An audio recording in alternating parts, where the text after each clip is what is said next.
question number 2.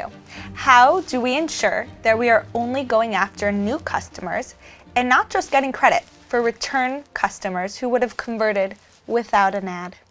Famous last words of every client. Every client ever. So there's like a strategic part to this question and there's a tactic part to this question. So just to get the tactic part out of the way first, there are campaign types and things that you can do like tactically within the advertising platforms to account for this, right? So Google Ads, you can put in a new customer campaign, which is a setting that you do. You can also just exclude retargeting. Lists from some of the campaigns, the same was going to be in the social channels. You could exclude retargeting from a campaign, and then that's going to be effectively going after new customers. Not perfectly, because it's all going to be based on either the platform's ability to match to your customer list or based on the tagging on your site, which we know is not perfect, especially today. But from a tactical standpoint, there are things that you can do to deal with that.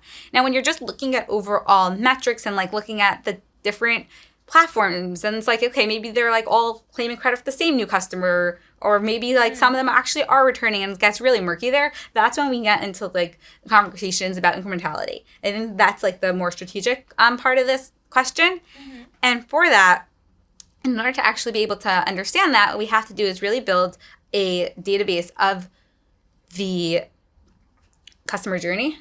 So every single time that customer interacted with our ads. Now that's somewhat easier on the click-based side, but a little bit more difficult on the views. So somebody can view an ad that never actually gets to our site. But what we want to do is understand that customer journey every single time they've interacted with us. And then we essentially use modeling in order to say, okay, which one seems to be more incremental? Has this person interacted with us in the past?